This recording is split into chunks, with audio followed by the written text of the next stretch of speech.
E lá vamos nós mais uma vez, amigos, com as informações, né, do canal Fatos, Informações e Opiniões com Ed Moreno aqui no YouTube. Canal que você pode participar, né, você pode deixar o seu like aí, clicar no joinha, você pode compartilhar o nosso link nos grupos de WhatsApp, você pode se inscrever, o que é muito importante a sua inscrição no canal. Pois é, né? Hoje, quinta-feira, 24 de abril, muita chuva em Ponta Porã, né? Ponta Porã, se chove pouco, né? Já tem um monte de problema, né? Hoje nós recebemos aí algumas imagens, né? Algumas pessoas fazendo o vídeo aí, é o caso do Giovanni lá em Sangapuitã, né? Você vai acompanhar esse vídeo aí. Boa tarde, meu prefeito. Muito obrigado por uma conquista aqui de Sangapuitã, patrocinado pela prefeitura. Temos açude agora para não se preocupar com a mistura. Peixe, ó. Vamos lá. Só esperar aqui, ó. Quedas de árvores são normais, né? São coisas que acontecem quando chove bastante assim. Agora o que não é normal são, como mandaram a imagem aqui lá do CENF Eugênia, né? Eugênia Gonçalves da Silva, lá na Vila Áurea. E que muita gente relatando que alagou tudo, né? Isso foi promessa de campanha, né, do atual prefeito. E ele já está há dois anos e 4 meses, já quase 2 anos e meio no comando da prefeitura, né? E o ano letivo já começou, faz algum tempinho, né? E o CENF continua nessa situação precária. Hoje pais reclamaram muito, mostraram a situação como está por lá, né? Chovendo mais dentro do que fora do CENF, né? E aí causando prejuízo para as crianças aí que são atendidas por esse CENF, né?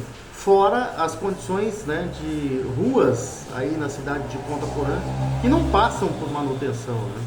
Dias atrás alguém reclamou aí, lá do Júlia Cardinal, que tá um caos também, né? Tudo bem que o pessoal está trabalhando. O grande problema na obra não é... O transtorno vai acontecer numa obra. É a demora da obra, uma obra que não termina nunca. Aí cai uma chuva, aí causa todo esse rebuliço aí, né? Então, e aí causa muito problema. A obra tem que ser mais acelerada, ela tem que ser mais rápida, né? A demora é que causa mais transtorno do que podia causar, né? E esses dias tinha alguém reclamou numa rede social aí do prefeito Eduardo Campos e alguém respondeu por ele. Eu acredito que alguém tenha respondido por ele, alguém da assessoria, porque não é prefeito. Não é possível o prefeito ter respondido o que respondeu, né? Ele respondeu que, da seguinte forma: e você quer que seja tudo resolvido em apenas 2 meses? Não pode ter sido o prefeito, porque ele já está há 2 anos, né, no comando da prefeitura, e alguém da assessoria ali deve ter respondido e acabou não se ligando, né? Ou alguém que recém entrou ali, né, no serviço público ali, na assessoria, acabou respondendo dessa forma. Mas não são 2 meses nem 4 meses de governo, são quase 2 anos e meio de governo, né? E essas situações aí não foram resolvidas, né? Há outras reclamações e que nós vamos mostrar aqui também. Aquela situação da rua lá da General Osório, depois da FUNCESP, ali no fundo do 4º Batalhão de Polícia Militar, em que nós mostramos lá no mês de março, nenhum cascalho foi passado ali, né? Aquela que já vai ali para a região ali da Vila Áurea, né? Nenhum cascalho foi jogado ali. E nós mostramos, né? Não pode ser que não tenha tido tempo de passar um cascalho ali naquela região, porque tá feio ali. Tá realmente intransitável. Quando chove fica muito pior. E eu passei por lá na segunda-feira e nada tinha sido feito. Imagina com essa chuva que está caindo nesta quinta-feira, como é que vai ficar lá, né? Intransitável. E tem gente que passa por ali. Com a palavra prefeitura, tem que começar a trabalhar, né? Tem que começar a resolver esses pequenos problemas, tem que começar a fazer manutenção das estradas. As chuvas são normais, né? Não tem jeito, não tem como. Alguns problemas, alguns transtornos a chuva vai trazer. Agora, muitos podem ser evitados. Evitados de que forma? Manutenção básica, manutenção permanente. Se não for permanente, com uma certa, né, continuidade, né? Passa lá num bairro que não tem numa rua, num bairro que não tem asfalto, mas pelo menos manutenção, cascalho, ela tem que ter essa manutenção. Eu lembro muito bem que na época que o Hélio Pelufo era secretário ainda do prefeito Cláudio Caiati, ele tinha essa preocupação nas ruas sem asfalto. Abria buraco, automaticamente passava a patrola para fechar, para não causar a erosão nas ruas, né? E a gente não está vendo essa preocupação, né? A gente não está vendo essa preocupação da atual administração e é preciso que a população seja atendida, porque o prefeito ganha muito bem, né? Ganha muito bem para gerir e atender a população de Ponta Porã, né? O serviço pelo alto salário não corresponde não ao que a população quer, né? Ao que o chefe de vocês quer, que é o povo. O povo é que é o chefe, né? Por enquanto a gente não vê esse trabalho bem feito por parte da administração municipal. Dia de chuva é dia de tormento em Ponta Porã. Infelizmente é assim. E se você tiver uma administração que não tem celeridade, que não tem, né, a preocupação, né, em resolver os problemas e ficar só se preocupando com críticos, né, e não resolver os problemas, vai acabar sendo sufocada por ela mesma, né, pela própria administração. E aí, né, a gente já sabe o que vai acontecer. Se o povo está sofrendo em 4 meses de administração e continuar desse jeito, vai sofrer ainda mais. Então, procurar trabalhar da forma correta aí, né, o pessoal da Prefeitura de Ponta Porã, para melhor atender a população do município. Vamos lá com as informações, então, eu falando aí, você acompanhou as imagens, né, de algumas situações que estão acontecendo aí. E ontem, todo mundo acompanhou estarrecido, né, o ex-presidente Jair Bolsonaro apresentando uma piora clínica, né, e um aumento da pressão arterial, segundo o boletim médico divulgado hoje, dia 24. Isso pode ser creditado à citação ilegal determinada contra ele pelo ministro Alexandre de Moraes. O magistrado, mais uma vez, agiu contra a lei. O Código do Processo Civil é bem claro. Não se fará citação, no artigo 244, não se fará citação, salvo para evitar o perecimento do direito de doente enquanto grave o seu estado. Esse abuso, essa ilegalidade é das mais perversas e diabólicas que Moraes já fez até hoje e Bolsonaro acabou piorando. A alegação de que o ex-presidente teria feito uma live e que isso poderia servir de parâmetro para dizer que ele estava bem para ser citado é ridícula, né? É totalmente ridícula. Essa situação é simplesmente ridícula e vai de mal a pior o nosso país, né? E por isso, o advogado e desembargador aposentado Sebastião Coelho anunciou ontem, né, a sua saída da defesa de Felipe Martins, ex-assessor da Presidência da República para Assuntos Internacionais. O comunicado foi feito pelo próprio jurista por meio de suas redes sociais. Segundo Coelho, a decisão de deixar o caso está relacionada, entre outros fatores, a situação de mudar a estratégia, né? E também da impossibilidade de manifestar críticas mais contundentes ao governo Lula e ao Supremo Tribunal Federal, justamente por integrar a equipe de defesa de Martins. Ou seja, ele ressaltou que essa condição, né, tem restringido sua liberdade de expressão. Ele tem que ter cuidado como ele está agindo na defesa de Felipe Martins, mas, segundo ele, né, tem aí uma equipe boa de defesa, de advogados, e agora ele quer, segundo ele, fazer parte do exército do povo, né, para lutar contra esse sistema que hoje está sufocando o país.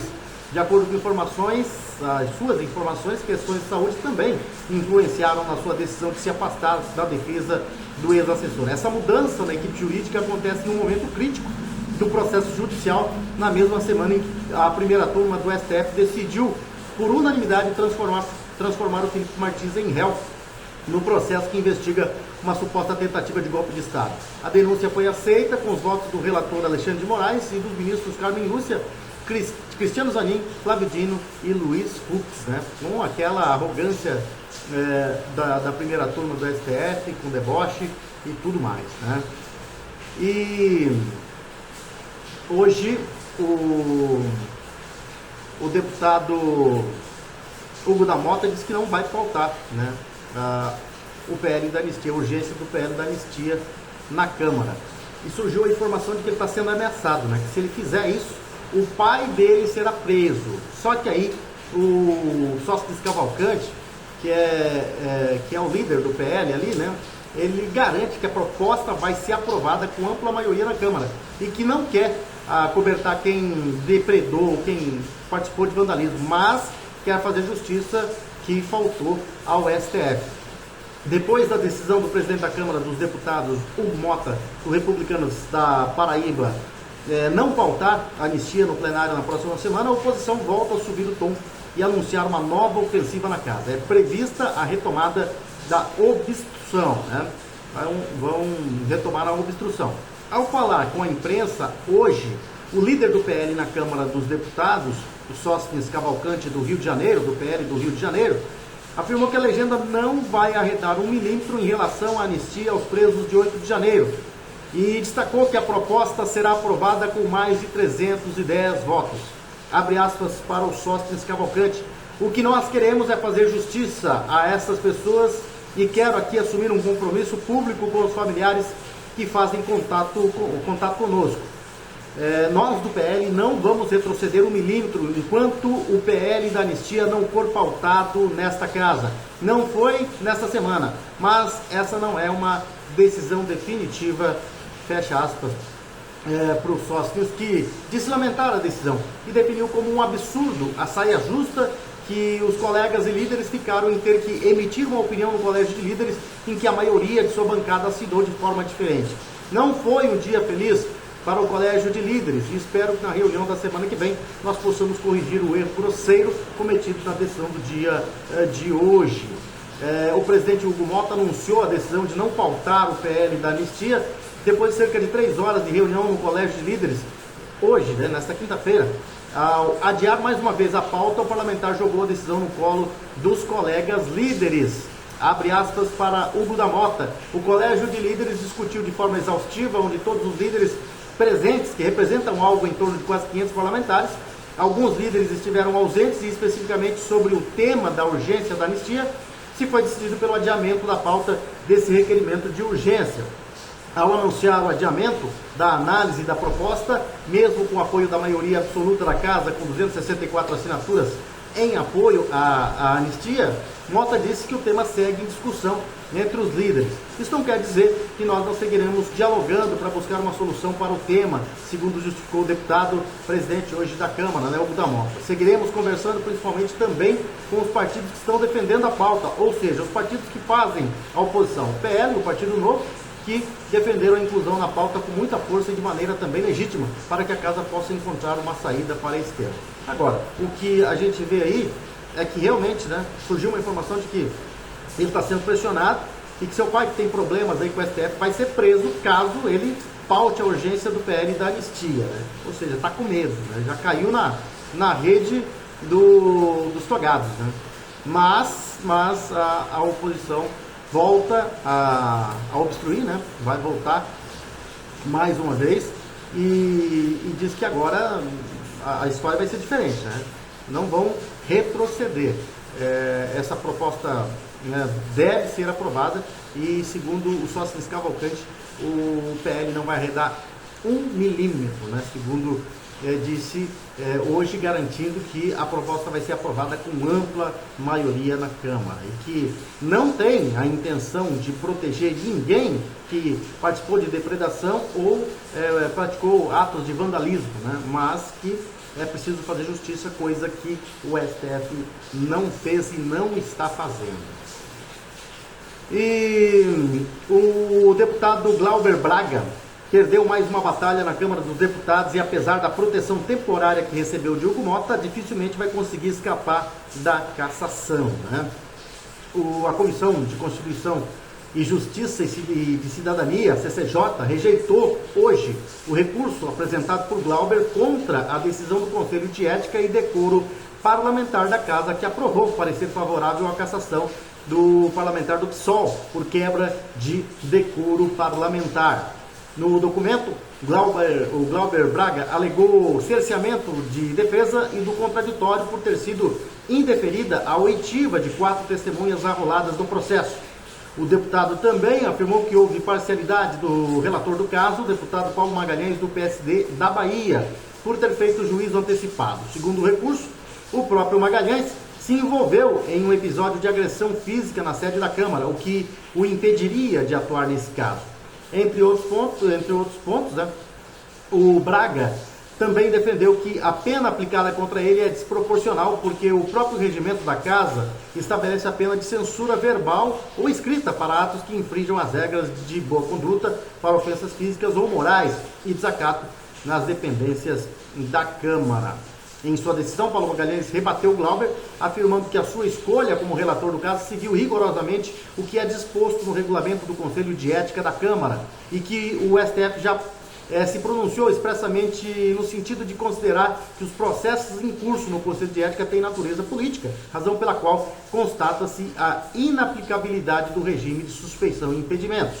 No tocante à desproporcionalidade da pena, o relator destacou que a alegação de Braga vai exigir reanálise da conduta e da sanção aplicada, o que escaparia da competência recursal da CCJ. Agora, o relatório aprovado pelo Conselho de Ética, que recomenda a cassação do parlamentar, será encaminhado à mesa diretora da Câmara. A decisão final será do plenário. Para que o mandato de Glauber seja cassado, serão necessários votos de ao menos 257 votos, que são a maioria absoluta em votação aberta, né? O que deve acontecer, ele deverá ser cassado, né? Vamos ver o que vai acontecer, se os deputados vão conseguir manter, né, esse número de votos aí para cassação do Glauber, né? Pelo andar da carruagem, por enquanto, ele deve ser cassado.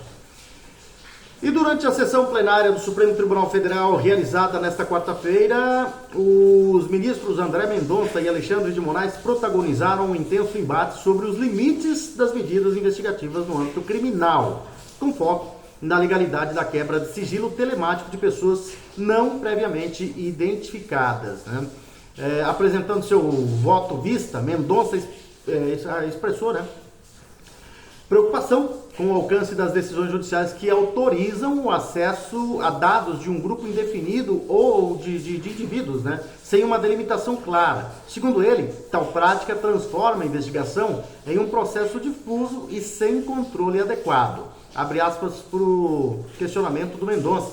Estamos autorizando as comunicações uma série de dados de um número indeterminado de pessoas. Qual o limite da investigação? Esse foi o seu questionamento. O ministro ressaltou que esse tipo de quebra de sigilo implica uma invasão profunda da esfera privada, inclusive de pessoas alheias ao crime. Mais uma vez, abre aspas para o Mendonça, pego tudo, o que tem de bom, o que tem de ruim, o que tem de intimidade, o que tem de correlação com o crime, o que não tem. Alertou ele, né, sugerindo que isso configura um arrastão investigativo que, embora tecnicamente possível, exigiria reflexão sobre as suas implicações no Estado Democrático de Direito.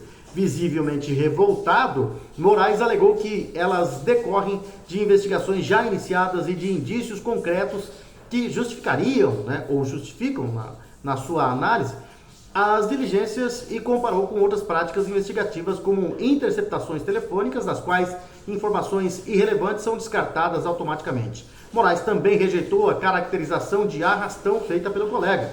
Abre aspas por Moraes. Ninguém está aqui defendendo arrastão. Então, Vossa Excelência, para defender o seu posicionamento, está dizendo que os demais estão defendendo arrastão, né?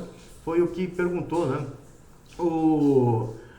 o ministro Alexandre de Moraes. E ele, novamente, o André Mendonça respondeu que, nesse caso, sim, o STF está autorizando as comunicações de uma série de dados, ou questionou, né, que uma série de dados de um número indeterminado de pessoas, e questionou qual é o limite da investigação, né?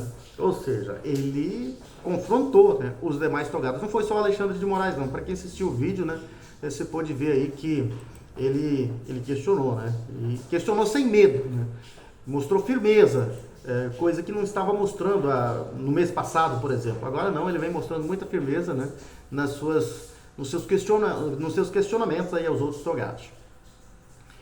E duas entidades sindicais investigadas por suspeitas de fraudes bilionárias em pagamento do Instituto Nacional do Seguro Social, o INSS, tem vínculos políticos. A Confederação Nacional de Agricultores Familiares e Empreendedores Familiares Rurais, o CONAFER, é ligada ao Centrão, enquanto que a Confederação Nacional dos Trabalhadores na Agricultura, CONTAG, é historicamente associada ao PT. Segundo fontes do INSS, ouvidas pela emissora CNN, a CONAFER é a mais ativa no escândalo. O principal elo do sindicato com o governo Lula foi André Fidelis, ex-diretor de benefícios do INSS. Ele foi exonerado em julho de 2024, depois de reportagens do portal Metrópolis mostrarem esquemas fraudulentos de descontos nos vencimentos dos aposentados.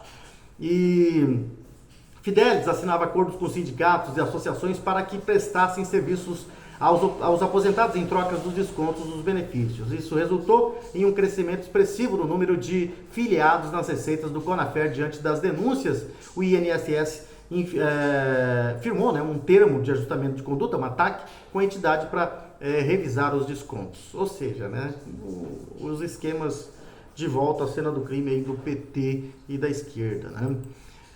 Infelizmente é desse jeito que eles trabalham. Agora vamos falar do nosso parceiro, né? Solo Forte, que está com a gente já há algum tempo, né? E também da Coop Home Office, né? Que vem aí com um novo conceito de empreender, né? E morar bem aqui no município de Ponta Porã, com um projeto arrojado, né? A perfeita integração entre casa, escritório e lazer, inovador, moderno, arrojado e perfeito. O Coop Home Office é um empreendimento único e exclusivo que chegou para mudar o conceito de morar e empreender em Ponta Porã. Versátil, completo, confortável e projetado com a melhor infraestrutura tecnológica e de segurança, o Coop Home Office é realmente perfeito. Perfeito para você que quer dar um upgrade na sua empresa e alcançar novos tempos.